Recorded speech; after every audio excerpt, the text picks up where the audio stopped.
Welcome to Tuesday's Thought. I am Jassett Crooks-McGrowder, and tonight we'll be talking about seasonal affective disorder. Go ahead and like, share, subscribe if you haven't done so already, and we'll get started.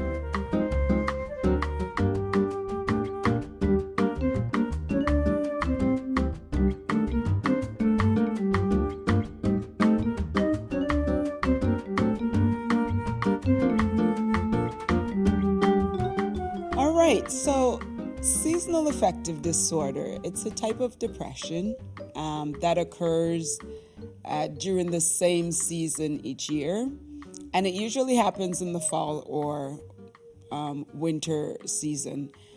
But some people may experience some season-linked symptoms in the summer, but that's pretty rare.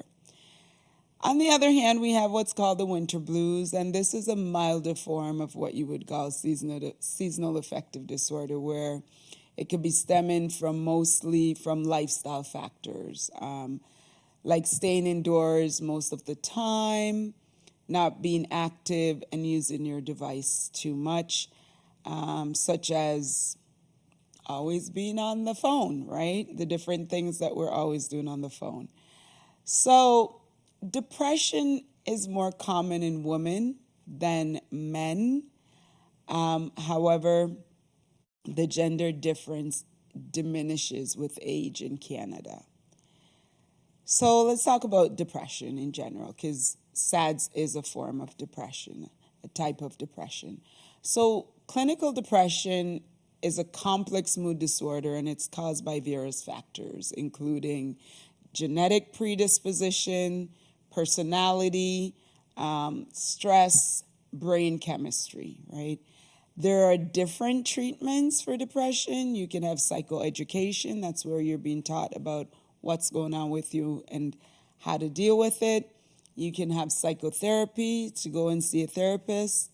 There's also pharmacotherapy. That's where you get medication. And there's brain stimulation therapies such as electroconvulsive therapy, ECT for short. And some forms of depression may develop under unique circumstances, and SADS is one of them, SAD, seasonal affective disorder. So there's no single cause for depression. Potential triggers of depression could be it's genetic or family history of depression. It might be a psychological or emotional vulnerability to depression, biological factors such as imbalances in the brain chemistry and in the endocrine immune system. So major stresses in life can also influence depression.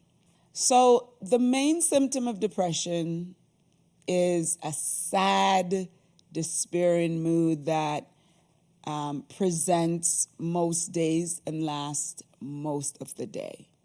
Lasts for more than 2 weeks consecutively, and it will impair that person's performance at work or at school or in social relationships. So other symptoms of depression includes changes in appetite, where you're eating a lot or more than usual, or not eating as much as you used to eat, which is going to result in change in weight as well, right? Either losing weight or gaining weight. Sleep problems is a big one. Sleeping too much or not sleeping enough. Loss of interest in work, in hobbies, in people, in sex, withdraw from your family members and your friends. Some people feel like they're useless, they feel hopeless. Some people experience excessive guilt.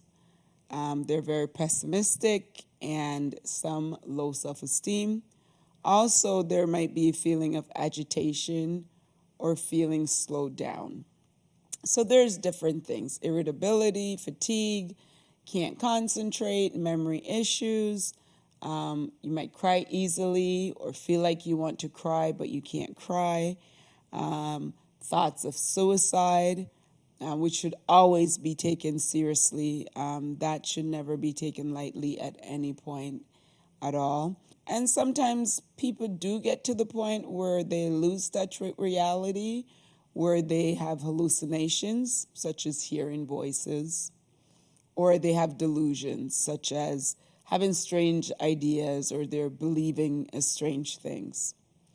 Seasonal affective disorder has a lot to do with the biochemical processes of the brain. So it usually happens, as I said, during the fall months and the winter, so fall and winter seasons. And this is when we have fewer daylight hours, so we have less sunlight, and it affects the production of serotonin and melatonin. And so, serotonin and melatonin. And so these are two hormones that helps to regulate your body's daily rhythm to maintain a normal day-night cycle. So for many people, this leads to a low mood and more fatigue than usual. The severity of seasonal affective disorder symptoms can also vary depending on how vulnerable a person is. The person's genes make them more susceptible to the disorder, where they live in the world, their gender, and once again, females are at a higher risk of developing this disorder than males. So in regard to where you live in the world, if you live in a country such as Canada, the US, where you have the different seasons, it's more likely to affect you than if you live in the Caribbean or somewhere where it's always sunny. So some simple things that you can try to help if you are experiencing seasonal affective disorder is step outside in the morning to get some sunlight, if that's possible. Consider buying what's called a sun lamp or a light therapy box. And what this does is it simulates natural daylight to help regulate your circadian rhythm. So it's a light that you would turn on and sit under it for some people half an hour or longer. And people found that there's increase in their mood by doing that. Another thing that can help is turning off your screens. So the phone, the television, the tablet, the computer, turning that off at least 30 minutes before you go to bed. That could help as well.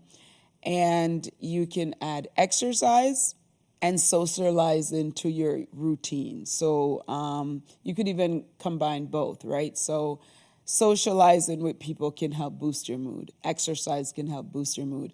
You can combine both by asking a friend, loved one, a family member to go for a walk with you. So there you're doing both. You're exercising and you're socializing with someone.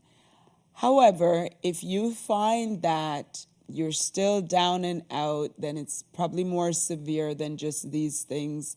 More severe and just what I've mentioned won't help. Then you definitely want to talk to you can talk to your general practitioner, your family doctor, and get some more information to see what you can do about that. It can be helpful to talk to a therapist as well to help you with that. You can talk to your pastor. That could also be helpful. And of course, always, you can pray and to get some help. It is not the Father's will for us to sit in sadness and depression and feeling down and out and be some people are ashamed to let people know that they're not feeling well psychologically, that they are depressed, that they are sad.